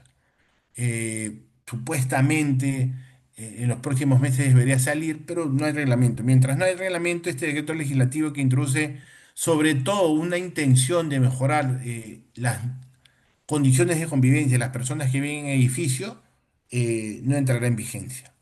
Y rápidamente, porque nos ganó el tiempo. Procesos judiciales vinculados a derechos reales. Procesos en donde se discute posesión. Interdicto de retener. ¿Cuándo se interpone un interdicto de retener? Cuando perturban mi posesión. Es decir, alguien me molesta, mi vecino hace bulla todos los días, utiliza el taladro, hace construcciones de madrugada. Es un tipo que no me deja vivir en paz, es un loco, que perturba permanentemente mi tranquilidad. En esos casos, el poseedor, solo acreditando que es poseedor del bien, puede interponer un interdicto de retener. Proceso judicial. ¿Qué busca este interdicto? Que los actos de perturbación paralicen, que se deje de perturbar mi posesión. Bulla, molestias, falta de ornato, actos que perturben mi posesión, eso se discute en un interdicto de retener, para que cesen la perturbación. Interdicto de recobrar. Es otro tipo de interdicto, ¿ah? En este caso, el interdicto de recobrar opera frente al despojo. Alguien me quita la posesión, entra a la casa y me saca del bien. Me despojan de la posesión. En esos casos, puede interponer un interdicto de recobrar. ¿Qué se discute en el interdicto de recobrar? La posesión en sí misma, la posesión como hecho. Derecho a la posesión, es decir, ¿un poseedor ilegítimo puede interponer un interdicto de cobrar? La respuesta es sí. Si te despojan de manera ilegítima, arbitraria, no interesa si tu derecho a posesión es legítimo o ilegítimo. Eh, el interdicto de recobrar protege la posesión en sí misma vulnerada por un despojo. Entonces, en el interdicto de recobrar, solamente tienes que acreditar que poseías de manera efectiva, que tenías derecho a la posesión. No importa si tu posesión es o no legítima, importa el hecho mismo de la posesión. ¿Ok? En el desalojo sí es diferente al interdicto de recobrar, porque en el desalojo sí tú tienes que acreditar derecho a la posesión, es tener un derecho legítimo a poseer. ¿Quién interpone el desalojo? El propietario, el usufructuario, aquel que tenga un derecho legítimo a usar el bien. En el interdicto de recobrar, puedes o no tener este derecho legítimo. Lo que tienes que acreditar es que has sido despojado de la posesión. ¿Ok? Entonces son niveles de acreditación distintos. La prescripción adquisitiva de dominio, que es el proceso judicial, digamos, más conocido, más discutido en la doctrina, relacionado a titularidad de un bien. Como sabemos, y rápidamente, sobre prescripción adquisitiva de dominio podríamos hablar 6 horas. La precisión adquisitiva de dominio es el proceso mediante el cual un poseedor no propietario se convierte en propietario a partir de la posesión continua, pacífica, pública y como propietario. En el caso de bienes inmuebles, 5 años si hay buena fe, 10 años si no hay buena fe. Sobre bienes del Estado, es importante ver la ley 29618, que es de septiembre del 2010, que prohíbe la prescripción sobre bienes del Estado, incluso sobre todo sobre bienes de dominio privado, ¿no? Porque desde siempre no cabe la prescripción sobre bienes de dominio público del Estado. Pero con la ley 29618 también está prohibida la prescripción sobre bienes de dominio privado. Eh, Últimos procesos, rápida visión, lamentablemente por cuestiones de tiempo. Si yo soy propietario, podré iniciar un proceso judicial de rectificación de área, perímetros o linderos, ¿no? En donde le pido al juez rectificar mi área, rectificar mi perímetro, rectificar mi lindero. En esos procesos judiciales se tendrán que notificar a mis propietarios colindantes respecto a los cuales afecto con este proceso judicial de rectificación de área, perímetros o linderos. Deslinde, que es establecer los linderos del bien, notificaré a todos mis predios colindantes. Reivindicación, que como hablamos en una sesión anterior, es uno de los atributos que tiene el propietario que no posee o que ha sido despojado de su propiedad contra un poseedor que no tiene derecho a propiedad y que usa el bien. Entonces la reivindicación es un derecho que solamente, es un derecho que implica el inicio de acción judicial, pero que solamente puede ser interpuesto por el propietario. En la reivindicación tengo que acreditar mi condición de propietario del bien y como consecuencia de ello el juez debe restituir todas mis facultades que me han sido limitadas o menoscabadas por el poseedor que usa indebidamente el bien. Reivindicación solamente interpuesta por propietarios. Y para acabar, mejor derecho de propiedad. Claro, en las primeras clases hablamos un poco de esto, ¿no? En el Perú hay muchos problemas de saneamiento, o hay algunos problemas de saneamiento sobre bienes inmuebles o sobre predios, y como consecuencia de ello, en ocasiones no se sabe quién es el propietario de un determinado suelo. Eh, En esos casos, por ejemplo, se puede discutir un proceso de mejor derecho de propiedad. ¿Cuándo procede o cuándo se puede dar un mejor derecho de propiedad? El ejemplo típico, cuando hay duplicidad de partidas registrales, cuando el mismo sueldo está inscrito a nombre de de dos o más personas, se puede interponer un proceso de mejor derecho de propiedad. Como indicamos en las clases anteriores, a nivel administrativo registral, previamente se puede iniciar un proceso de cierre de partidas por duplicidad en donde prevalecerá la partida más antigua, salvo que haya oposición. En el mejor derecho de propiedad, no siempre, no en todos los casos prevalece la partida más antigua, pero normalmente sí. En el mejor derecho de propiedad se discute el sustento, la legitimidad, la fortaleza de los títulos. Y en la mayoría de casos suele ganar quien inscribe primero, pero no siempre. Hay que, digamos, hacer una revisión más exhaustiva de la legalidad, legitimidad, fortaleza de los títulos adquirentes de el derecho de propiedad sobre el predio. Y también puede haber una discusión de mejor derecho de propiedad en un supuesto de concurrencia de acreedores. Si el propietario A le vende el mismo bien a B, a C y a D, podrá haber una discusión de mejor derecho de propiedad. ¿Qué dice la norma del Código Civil en caso de concurrencia de acreedores? Se deberá preferir al que escriba primero siempre y cuando haya buena fe, y luego de la inscripción se deberá preferir al que tenga documento de fecha cierta más antigua. Dicho eso, yo no sé si hubiera alguna pregunta adicional, por favor. Para mí ha sido un gusto compartir estas tres sesiones. Disculpen si en algunos casos he corrido mucho con la explicación. He tratado de poder cumplir los temas que me encargaron. No sé si hay alguna pregunta, por favor. Estoy ya no a poder contestar cualquiera que ustedes pudieran tener. En el chat por lo menos no hay ninguna. No sé si hay alguna más.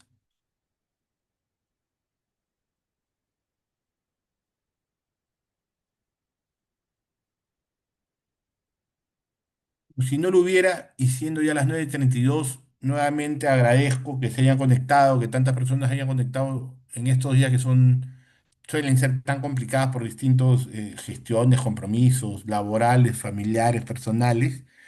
Les agradezco a todos por estar conectados, por haber hecho tan buenas e interesantes preguntas en las tres sesiones. Les deseo a todos una muy feliz Navidad, un excelente año nuevo. Y nada, estoy a disposición. A todos les he compartido mi correo. Algunas personas me han escrito pidiendo alguna información. He tratado de responderla a todos. Que tengan muy buenas noches, muy feliz Navidad y un excelente año nuevo. Un gran abrazo para todos ustedes y estoy a su disposición. Muchas gracias. Muy buenas noches.